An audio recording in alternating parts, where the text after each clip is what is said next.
Bismillahirrahmanirrahim. İnnel hamdelellahi nahmeduhu ve nestainuhu ve nestağfiruhu ve na'udzu billahi min şururi enfusina ve min seyyiati a'malina. Men yehdihillahu fela mudille lahu ve men yudlil fela hadiye lahu ve eşhedü en la ilahe illallah vahdehu la şerike leh ve eşhedü enne Muhammeden abduhu ve resuluhu. Allahümme salli ala Muhammedin ve ala ali Muhammedin kema salleyte ala İbrahim ve ala ali İbrahim inneke hamidun mecid ve barik ala Muhammedin ve ala ali Muhammedin kema barakte ala İbrahim inneke hamidun mecid. Allahümme enfa'na bima allamtena ve allimna ma yenfa'una ve zidna ilmen. Rabbi zidni ilmen. Allah Subhanahu ve Taala'nın rəhməti sayəsindədir ki, bizi Allah Subhanahu ve Taala günahlardan sonra bağışlanmağa müvəffəq edib. Yəni özündən bağışla diləməyə Allah Taala müvəffəq edib. Bunu ilk dəfə Adəm əleyhissalam günah etdikdə Allah Subhanahu ve Taala neməti olaraqdan Allah Taala'dan bəzi kəlmələr öyrəndi ki, onu əfv diləsin və Adəm əleyhissalam da əffini Allah Taala qəbul etdi. Allah Taala ki, "Fətələqqa Adamu min rabbihi kelimatin fetâbe aleyh innehu vettevvabur rahim." Adəm əleyhissalam cənnətdən çıxarıldıqdan sonra yəni orada günah etdi də, xəta düşdü, isyana düşdü. Və bu insanın təməli oradan başlayır ki, nədir insan təməli? Xəta eləyir də, xəta edir. Və başqa bir hədisdə Allah Resulü sallallahu aleyhi və səlləm bir ki, "Kullu bəni Adəm xatta və xayrul xattainə tevvabun." Və mən hər bir kimsə, hər bir şəxs xətakardır. Xətadan uzaq olmaq. Elə belə deyək ki, xətanın insan oğlundan, bəşər övladından xətanın üz verməsi elə onun kamilliyinəndir. Aydındır. Və hər bir kimsə xətakardır və hər bir xəta edənlərin də içərisində xeyirləri var. O da tövbə edənlər. Bu tövbə yalnız Allahla özü arasında yox. Deməli, Peyğəmbər sallallahu aleyhi və səlləm bildirdi ki, hər bir kimsə xətakardır, düzdür? Hər bir kimsə xəta edə bilər. Yəni, günaha düşə bilər. Bizi bu hədisi eşitdikdə dərhal bizə nə yadımıza düşür? Mən günah etdim, amma əstəğfirullah dedim, tövbə etdim, döndüm də, düzdür? Amma bunun əslində başqa bir mənası var, odur ki, yəni mən kimin xətrinə dəydimsə, kimisə incitdimsə, gedib o şəxsdən üzr istəməliyəm, halalıq istəməliyəm. Aydındır. Bu da həmçinin oradakı Peyğəmbərimizin sallallahu aleyhi və səlləm xeyrul xattainə, ən xeyirli xətakarlar da kimlərdir? Təvvabun. Təvvab, yəni xətasından dönənlər. Aydındır. Çünki bir xətadan dönmək, sənlə Allah arasında olan günah var, istiğfar, tövbə qəbul edir. Amma sənlə qul arasında olan günahı mütləq halallaşmaq lazımdır. Və mütləq qayıtmalısan ondan üzr istəməlisən, halalıq almalısan. Çünki bu dünya hesab dünyası deyil də. Bu dünya əməl dünyasıdır. Hesab dünyası, əməl olmayan vaxt gəldikdə isə artıq o halallaşmaq fayda verməyəcək. Ona görə o gün gəlməzdən əvvəl ağıllı kimsə nə deyər? Ölümündən sonra hazırlıq görər. Ölümündən sonra hazırlıq görər. Aydındır. Və burada da bugünkü dərsimizdə də bizi günahlardan bəhs edir. Yəni günahlar da deyir ki, müəyyən bir günahlar var ki, o bir-birinin, belə deyək, veriləcək mükafata görə, yəni mükafatın böyüklüyünə görə sənin etdiyin savab, və ya etdiyin savab, yəni nəticəsi, ona veriləcək savab, savab etməzdən əvvəl o əməl nə qədər böyük olarsa, savabı da mükafat o qədər böyük olur. Misal üçün, sən bir işə gedirsən, işin vəzifəsi, işi sənə təyin eləyən orqan, nə qədər yüksək vəzifəli orqan olarsa, məsuliyyətli iş olarsa və sənə sonunda veriləcək, ayın axırına veriləcək maaş da böyük olacaq. Və həmçinin bu dünyada sənin etdiyin salih əməl, bu dünyada elədir. Yəni, daha gözəl, daha böyük mükafat əldə etməkdən ötəri, maaş əldə etməkdən ötəri qan tökməlisən, yəni əziyyət çəkməlisən, düzdür, tər tökməlisən. Qan tökməkdən də üzr istəyirəm. Yəni qan tər tökməlisən də, yəni canını qoymalısan ona. Düzdür, tər tökməlisən. Yalnız pis başa düşünməsin yəni. Aydındır. Amma ki Allah Subhanahu Taala'ya aid olan əməllərdə isə ən əsası nədir? Böyük mükafatın əldə olunması üçün. Nədir böyük mükafat? İxlas, qardaş, ixlası qorudunsa, Allah Taala sənə verəcək mükafatda keyfiyyət, kimmiyyəyə baxmır, yəni miqdara baxmır. Əgər verdiyin 1 manat sədəqədirsə, onda Allah üçün ixlaslı, gizli şəkildə, kimsənin görməyəcəyi və mən bunu verdim, qarşılığı mənə başqa bir tərəfdən 10 manat gəlmək belə olmasa, belə artıq belə deyək də, bu nəzər onsuz gedək ki, sağa gələ də bilər, gəlməyə də bilər. Amma ki, həqiqi ixlasda o niyyətə heç bir şey qarışmır, safdır. Təmiz süzülən bal və içində şam olan balla, mum olan bal eyni ola bilməz də. Amma ikisi də şirindir də. Adın verirsən, deyirsən ki, bəzən azca sənin xəyala, təxəyyülən gəlir ki, verilməsə gələ bilər. Amma ki, xalisi, olur ki, onun heç bir qarışacağı yoxdur. Xalisdir. Yəni, ixlas sözü ilə xalis eyni sözlərdir də. Təmiz, saf, nur üzlü. Aydındır.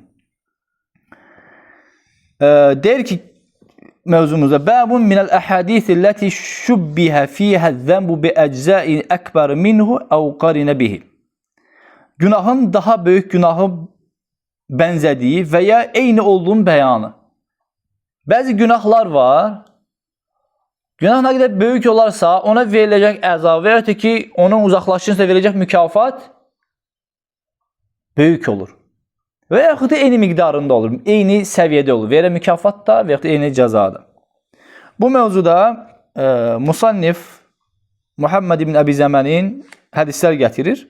Birinci hədis Abdullah ibn Məsuddan gələn hədisi. Allah Resulü sallallahu aleyhi və səlləm dedi ki, burada üzr istəyirəm, Abdullah Məsud deyir ki, Allah bir nəfər Peyğəmbərimiz sallallahu aleyhi və səlləmə gələrəkdən ondan böyük günahlar barəsində soruşur. Çünki dedik, günahlar bəzən böyük. Məsəl üçün, nə də demişdik ki, kiçik şirk, böyük şirk. Deməli, haradasa burada böyük şirk var, kiçik şirk var da. Aydındır. Deməli, günahlar da həmçinin elədir. Böyük günahlar və kiçik günahlar. Amma ki, sonda nəticəyə baxsaq, yəni istənsən böyük günah et, sən kiçik günah et, sən yenə də aləmlərin Rabbi olan Allaha as olursan. Əgər bu düşüncə ilə yaxınlaşsan, ikinci, yəni Allahın görməsi ikinci plana salsan və böyüklər, yəni onu hiss eləmədən, şuurunda olmadan günahlar etsən ki, bu böyük günahdır, ya bu böyük günah deyil, bu kiçik günahlardan ki, kiçikdir də, sağır, balacadır. Bu səni, çünki nə deyirlər? Böyük fəlakətlər də, böyük dağlar da yaranmışdır, kiçik daşlardan da. Kiçik günahlar da elədir. Necə misal çəkirlər ki, bir vedirə suyu götür, yuxarıdan aşağı bir daşın üzərinə at, heç bir əsər görməzsən. Amma ki, o vedirəni qoy damcı-damcı onun üzərinə düşsə, iz qoyar. Beləliklə, kiçik günah həm insan həyatında, həm onun şəxsiyyətində izlər qoyur. Yəni, günahın kiçiyinə, böyünə məhəl qoyma. Günahın nə kiçiyinə, böyünə məhəl qoyma. Və günah etdikdə sən bir şey fikirləş ki, mən hər bir günah etsə, mən aləmlərin Rəbbi olan Allaha asi oluram. Bu, mən qul olaraqdan mənə yaraşarmı? Əlbəttə ki, yaraşmaz.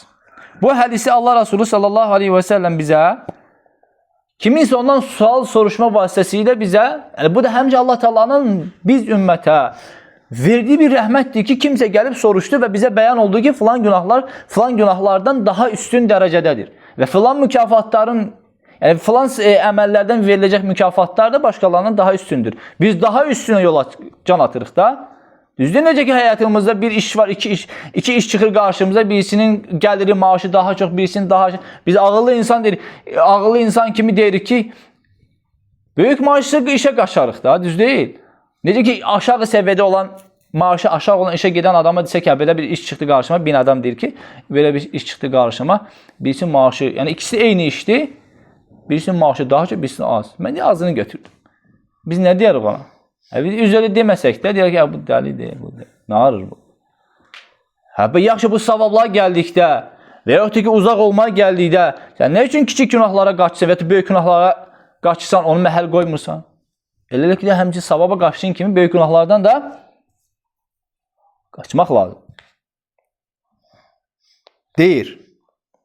Və Peyğəmbər sallallahu aleyhi və səlləm onun bu sualından sonra ona başlayır böyük günahların saymaq. Birincisidir ki, ən təd'u Allahanil və hu xalaqaka. Burada Peyğəmbər sallallahu aleyhi və səlləm möhtəşəm bir sözlə ona cavab verir ki, deyir ki, Allah səni yaratdığı halda sənin Allaha ona ortaq qoşaraqdan başqasını ona ibadətdə şərik qoşmaq. İstər ibadətdə, istər duada Allah Taala şərik qoşmaq. Halbuki səni yaradan Allah Taaladır. Bunu bir hədisdə xatırlayırsınızsa, bir hədisdə bunun misalını çəkmişdik ki, Allah Taala'ya şirk qoşanın misalı bir kimsənin bir qul tutub və ona işinin yerini göstərib, işə qoyub, bax bu sənin işin, bu sənin ticarətin, axşam qayıtdıqda və ayın sonunda pulu gətirib mənə verirsən. Bu misal. O adam, o qul işin sonunda pulu götürüb aparıb başqasına. Sizlərdən hansı biri bu əməldən razı qalar? Qalarsan razı. Qalmazsan. Və səni burada Peyğəmbər sallallahu aleyhi və səlləm bilir ki, səni Allah Taala yaratdığı halda, yaratdığı təqdirdə sən nə üçün Allaha xas olan əməlləri, ibadətləri yönəldirsən filan feş məkanlara? Bu da günahlar içərisindən böyük günahdır. Allah səni yaratdığı təqdirdə tövhidə xələl gətirməyin. Keçən dərsdə demişdik deyə, bəzi günahlar var ki, o ağacın budaqlarına, meyvəsinə zərər yetirir. Amma bəzi günahlar var ağacın kökündən. Həmçinin ağacın kökündən qopardan günahlardan da birisi Allaha ibadətdə, duada şərik qoşmağındır. Bu bir. İkincisi, وَاَنْ تَقْتُلَ وَالَدَكَ مَخَافَةً يَتْعَمَ مَعَكَ. Bu yəqin əvvəlki zamanlarda olan bir hadisədir. Uşaqlar aclıq və yaxud da bu səbəbdən dolayı uşaqları öldürərdilər. Der ki, yəni uşağın səninlə, ikinci böyük günü, uşağın səninlə yemək qorxusundan, yəni sənə çatmaz qorxusundan uşaqlarını öldürmək. Bu da böyük günahlardandır. Aydındır.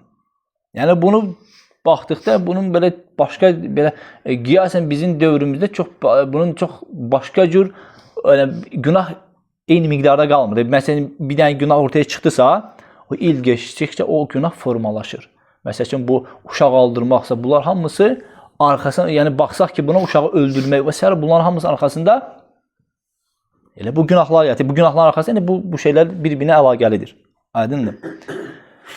İkinci, dedik ki, günahlar yer baxımından, həm məkan baxımından, həm də etdiyin qarşı tərəf baxımından dəyər qazanır. Yəni, fəlakəti daha böyük olur.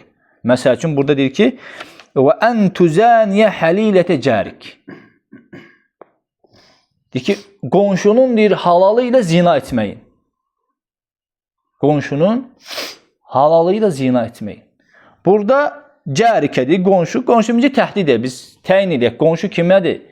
Bu, həm də bunu məsəl üçün deyirlər ki, qonşu, yəni bu ürfə qayıdır ki, kim yaşadığımız yerdə biz qonşunu nə qədər miqdarda, yəni hara kim olan qonşunu təyin ediriksə, o qonşu sayılır. Və bu ərəfə, bu ola bilsin ki, müəyyən bir yerdə 2 ev oyuna qonşu sayılır, 3-cü daha sayılmır. Elə ola bilər ki, məsəl üçün, daha uzağa. Deməli, nə qədər harada, nə qədər qonşudursa, bu qonşu deyib bu dilimizdə dönürsə bu söz, deməli, o son həddə qədər, o vaxt, yəni o dairə ərazisində kiminsə öz zövcəsi, filan kəsin halalı ilə zina etməsi, bu böyük günahdır. Əslində zina, çünki burada həm bizə zinanı bildirdi, həm də ki, qonşunun yoldaşı ilə bildirdi. İki qismə ayıraq biz günahı. Bir, zina etməyin, özü-özündə zina etmək günahdır. Burada, yəni, İslam aləmində, bax ki, bəlkə başqa dinlərdə və həmçində insanın fitrəti bunu tələb edir. Allah Teala bizləri elə bir xüsusiyyət, elə bir xilqətdə yaratmışdır ki, ağıllı, elə İslam, belə fitrətən biz bilirik ki, bu əməl olmaz, zina olmaz. Çünki belə deyək, biz evlənirik, biz kimsəni sevirik, düz sevirik. Onunla müəyyən bir ünsiyyətə, müəyyən bir bağlılıq yaranır. Çünki bu məhəbbəti bizə Allah Subhanahu Teala qoymuşdur aramıza. Bu məhəbbət, aleykümselam, bu məhəbbət boş yerə yaranmır. Bu məhəbbəti bizi Allah Teala qoymuşdur. Və bu məhəbbət sayəsində biz bir-birimizi sevirik, bir-birimizi tanıyırıq. İndi sən fikirləş, Allahın qoyduğu bu sevgiyi, bu məhəbbəti, bu qayğını, bu ülfəti, bu mehribançılığı sən qeyri-qanuni yolla həyata keçirirsən. Bil ki, sən nə qədər halalınla yaxınlıq etdiyin müddətdə daha sənin sevgin artır. Axı sən halalındır, Allah da ona icazə qoyub, həm sədəqədir, həm və s. Sən bunu fikirləş ki, sən bu əməli edirsən bir günah, qanunsuz yollarla. İnsan elədir ki, deyəlim, fitrəti onu tələb edir ki, sən kimin qadına yaxınlaşdınsa, səndə ona qarşı Allahın qoyduğu o sevgi, məhəbbət hissləri daha artır. Əgər bu halalda olursa, bu haramda da bu gerçəkləşir də. Amma ki, sənin olmayan bir şeyə bunu etməyin əlavə bir günah qazanır. Əlavə bir günahını böyütür. Əgər dediyimiz ki, bu hədis, əgər bu zina öz-özünə günahdırsa və əlavə olaraqdan sən bunu dost bildiyi, yəni səndən dost bildiyi, səndən qorunduğu, yəni səndən zərər gəlməyəcək deyə güvəndiyi bir kimsə tərəfindən bu qarşılanırsa, deməli bu daha böyük günah sayılır. Başqa bir hədisdə Peyğəmbər sallallahu aleyhi və səlləm nə dedi eyni mənada? Qonşusu özündən əmin olmayan kimsə mömin kamil iman sahibi olmaz. Demək bu hədislə bu hədis arasında əlaqə quraq biz. Demək burada Peyğəmbər sallallahu aleyhi və səlləm bizə birinci hədisi nə dedir? Bizə bildirdi ki, qonşusundan, bir kimsə qonşusundan əmin deyilsə o insan burada isə edir ki, günahların ən böyükü bir kimsənin qonşusuyla, qonşusunun halalı zina etməsidir. Deməli, nə var burada? Deməli, qonşu səndən əmanət, əminlik gözləyir. Və sən bu günahı etməklə o əmanəti nə elədin? Yıxdın, pozdun. Deməli ki, bu əmanət pozuldusa, günah nə qazanır? Böyüklük dəyər qazanır. Yəni, pislik baxımından dəyər qazanır. Ona görə bu günahı etmək dinimizdə və həm də fitrətən qadağandır. İkinci, burada sonra Peyğəmbər sallallahu aleyhi və səlləm bu ayəni oxur ki, وَالَّذ۪ينَ لَيَدْعُونَ مَعَ اللّٰهِ إِلَٰهًا آخَرٍ. O kimsələr ki, Allahla yanaşı heç bir kimsəyə çağırmazlar. Aydınız, hədis də səhih hədisdir.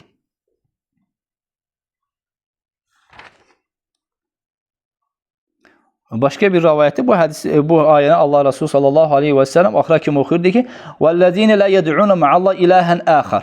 Çünki biz burada hədisin əvvəlində sizdə yoxdur. Dedik ki, bir kimsə gəlib Peyğəmbər sallallahu aleyhi və səlləmdən böyük günahlardan bahsediyor soruşun. Deyir ki, birinci böyük günah odur ki, Allah səni yaratdığı təqdirdə onunla ibadəti ona ortaq qoşmağın və ya Allahla yanaşı ona bir bənzər turub onu çağırmağın. İkincisi, səninlə yemək qorxusundan övladını öldürmək. İkincisi, öz qonşunun yoldaşı ilə zina etməyin. Burada deyir ki, Allah təala ayədə baxsaq ki, burada üçü də burada zikr olunur. Ki, وَالَّذِينَ لَا يَدْعُونَ مَعَ اللّٰهِ إِلَٰهًا آخَرٍ. Deyir ki, o kimsələr ki, Allahla yanaşı başqasını ibadət etmək, başqasını çağırmaz. وَلَا يَقْتُلُونَ نَفْسَ لَا حَرَّمَ إِلَّا بِالْحَقِّ. Haqq istisna olmaqla Allahın haram etdiyi cana nahaq yerə qılmaz. وَلَا يَزْنُونَ. Və onlar zina etməzlər. Deyir ki, bu üç hədisdə, Peyğəmbər sallallahu aleyhi və səlləmin verdiyi hədisə, bu üç ayədə, yəni bu ayədə o hədisə keçən üç ləfzlə zikr olunur. وَمَنْ يَفْعَلْ يَلْقَ أَثَامًا. Kim bunları edərsə artıq o günaha düşmüş olar deyə Allah Teala burada bizə bildirdi. Hədisi səhih hədisdir. Sonra gələn hədisi Allah Resulü sallallahu aleyhi və səlləm dedi ki, عُدِلَتْ شَهَادَةُ الزُّورِ بِالْإِشْرَاكِ بِاللّٰهِ ثَلَثَ مَرَّاتٍ ثُمَّ تَلَا حُنَفَاءَ لِلّٰهِ غَيْرَ مُشْرِك۪ينَ بِهِ. Lakin bu hadis səhih hadis deyil, zəifdir. Burada deyir ki, Peyğəmbər sallallahu aleyhi və səlləm yalandan şahadət gətirmək Allaha şirk qoşmaqla eynidir. Yalandan şahid gətirmək, şahadət gətirmək Allaha şirk qoşmaqla eynidir. Bunu üç dəfə oxudu. Sonra dedi ki, Hunəfəə lilləh qeyrə müşrikinə bihi, ancak tek Allah'a ibadet ederek edin ve müşriklerden olmayın diye bu Allah Teala bu ayetini okudu. Hac suresinin 31. ayetinde.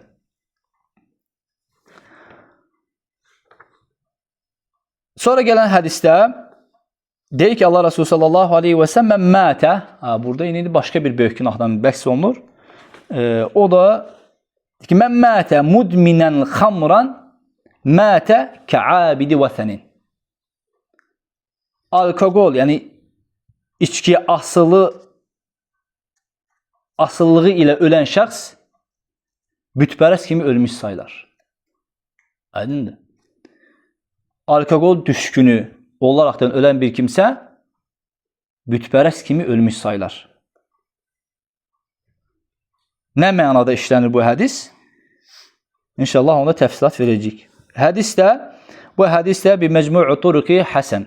Yani bütün yollarını, hadisin yollarını yığdıqda, topladıqda hasan derecesine, məqbul derecesine çatır. Burada bize məlum oldu ki, içki içen ve burada düşkün sözü var da. Mudminen xamran. Başka rivayette necə gəlir? Başka rivayette gəlir ki, bunun eyni mənada değil, yani mudmine xamrin gəlir. İçki düşkün, eyni mənalarda işlənilir. Mudmin. El-idmən nədir? Bir əməldə idmən nə sayılır? İdmən əslində mənası davamiyyətdə olmaq deməkdir. Davamiyyətdə olmaq deməkdir. Buraya indi mudminə təfsilat verir. El-idmənu ində əhlil ilm. Elm əhlində bu sözün mənası odur ki, ən yəkuna şəribuhu ya'tiqidu təmadiyə fiyhə və ləm yəşrabhə fissənəti illə mərrətən İzə kənə niyyətuhul əvdəti iləyhə fəhuvə mudmin. Demək, əgər içki içən şəxs ildə yalnız bir dəfə içsə belə, içməyə davam edəcəyinə etiqad edər, inanarsa və niyyəti yenidən içməyə qayıtmaq olarsa, bu kimsə yenə də mudminə qayıtır. Yəni, məsəl üçün deyək ki, mən ancaq ad gündən ad günə içirəm, toydan toya içirəm və ya ki, ayın 31 içirəm ilin sonunda. Demək, bunun niyyəti gündəlik deyil də. Hətta məsələn, bizdə asıllıq olmaq deyildikdə burada hər gün içmək qəsd olunmur deyir burada. Yəni, ildə bir dəfə olsa belə, o gün keçdikdən sonra gələnlə eyni vaxtı içmək niyyət edərsə, demək, bu yenə də bu hədisə daxildir ki, mudmin, yəni ona alkoqol asıllığı sayılır. Yəni, bunu deyən də alimlər vardır. Qal Əbu Hatim İbn Hibban rahimallah yushbihu en yekunu ma'na hadal haber men laqiyallah mudmine xamrin. Başka bir rivayette var ki bunun hemenki hadisin men mate mudmine xamrin laqiyallahu ka'abidi vesenin. Burada ise necə keçdi? Men mate mudminen xamran mate ka'abidi vesenin. Alkogol asıllığı ile ölen şəxs bütpərəst kimi ölmüş sayılar.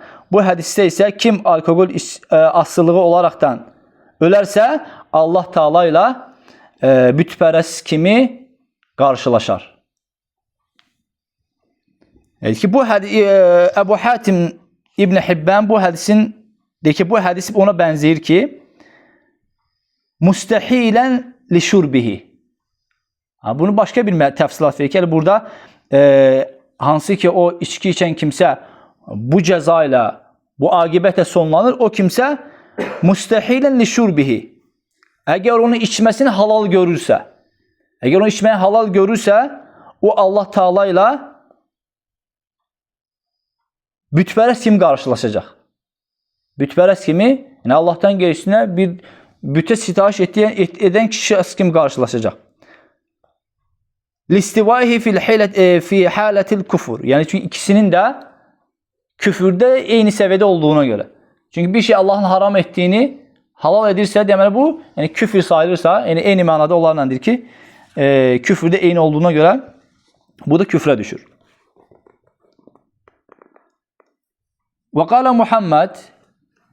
وقال محمد مصنف: وما كان من هذا النوع من الأحاديث التي شبه فيها الذم بأجزاء أعظم منه أو قرن به، فالمعنى فيها أن من أتى شيئا من تلك الذنوب فقد لحق بمن شبه به في لزوم اسم المعصية به إلا أن كل واحد منهم في الإثم على قدر ذنبه. Diyor bu hadislərdən hansında, bu oxuduğumuz hadislərin hansında, hər hansı birisində bu mövzuda günah daha böyük cəzalarla müqayisə edilərsə, günah daha böyük cəzalarla, yəni əməli edən kimi məsəl üçün içki içən gördün, nə ilə müqayisə olundu? Bütpərəsə onunla müqayisə olundu.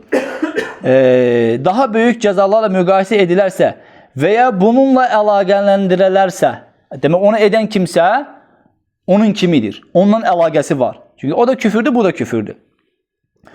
Onlardakı məna budur ki, yəni bu hədislərdə söhbət gedən məna budur ki, həmin günahlarda hər hansı birini edən şəxs ona itaatsizlik, yəni günah etsə, itaatsizlik adı altında olduğu üçün müqayisə olaraqdan o ad ona verildi. Lakin ki, belə baxsaq ki, yəni günahların hərəsi, yəni günahların aqibəti, cəzası, yəni ona veriləcək günahın miqdarındadır. Günahın miqdarının keyfiyyətindədir. Necə ki, bunu biz əvvəlki hədisdə bildik ki, zina öz-özünə günahdırsa, insanın qonşusunun halalı zina etməsi daha böyük günahdır. Məsələn, mal yemək, kimisə malını qəsb etmək günahdırsa, yetim malı yemək daha böyük günahdır. Aydındır. وَبِالتَّحْرِيفِ أَهْلِ الزَّيْغِ وَالْأَهْوَى. Yəni burada deyək ki, buradakı mənalar elə əsl mənalar buradakı, yəni əvvəlki fəsillər bir-birini buna tamamlayır. Yəni burada heç kimsə belə ağlına gəlməsin ki, yəni hər içki içən bu kimi adlarla qarşılar. Lakin dediyimiz kimi bunlardakı mənaları əvvəlki mövzularda biz bunları, yəni bu kimi təhdid doğuran babların nə mənada olduğunu bildirmişdik. وَبِالتَّحْرِيفِ أَهْلِ الزَّيْغِ وَالْأَهْوَى. Lakin ki, yolunu azmış kimsələrin bu kimi hədislər verən təfsilat el-mudilletil ma'ani li hadil ahadisi elleti satartuha leke fi hadal bab. Yəni bu bablarda ki, bunlara müxalif olan, əhl-i sünnəyə müxalif olan bu kimi hədislər təfsilat verən müxaliflərindir ki, sözlərini bu fəsillərdə sizin qabağına çarpıtan onu yazdım, qeyd etdim sizlərə. Vəl-əbvabul arba'ati qablahu. Bu və bundan əvvəlki 4 fəsildə bizə müəyyən bir şirk, küfür, isyan, fisk bunları bildirdi. Və bunlar əhl-i sünnə və cəma arasında bunlar hansı mənaya yüklənir, hansı mənalar başa düşülür və onlara müxalif olanlar hansı adla adlandırılır onu bildirmişdik. Və təfsiruha bi araihim. Hansı ki o zeyğ əhli bunları öz rəyləri ilə təfsilat verirlər. Nəfu əhləz-zunubi minəl-mu'minin anil-iman və kəffəruhum və həcabuhum vəl-istiğfar. Onlar nə etdilər? Onlar yəni səhv fikirlərə, səhv düşüncələrə, səhv rəylərə yönələrəkdən möminləri günahlarına görə onları kafir gördülər və istiğfarı onlardan qaldırdılar. Onlarla özlər arasında, müsəlmanlarla özlər arasında olan istiğfara örtük qoydular. وَلَنْ يُوَالُوهُمْ وَنَحْنُ نَسْأَلُ اللّٰهَ الْمُعَافَةَ مِمَّا ابْتَلَاهُمْ بِهِ. Onlarla deyil, dostluğu da tərk etdi. Lakin de bizlər onların düşdüyü o bəladan deyil, Allah Teala'dan afiyet diləyirik. Aydındır. وَنَسْأَلُهُ الْعِسْمَةَ وَالثَّبَتَ عَلَى الطَّاعَةِ وَالتَّوْفِيقِ لِلْمَرْضَاتِهِ. Ve beləliklə biz Allah Teala'dan ismət, sabitlik, itaat ve Allah'ın razılığına müvəffəq olmağı diləyirik. Bununla da mövzumuz sona çatdı. Allah Subhanahu wa Taala bizləri eşitdiklərimizdən faydalanmağı nəsib etsin. Gələn dərsimizdə inşallah fil va'dil vəd və təhdid babında olacaq. Möhtəşəm babdır. Allah Taala bizləri xeyrlə müvəffəq etsin və sallallahu alə nəbiyyinə Muhammed və alə alihi və sahbihi və səlləm.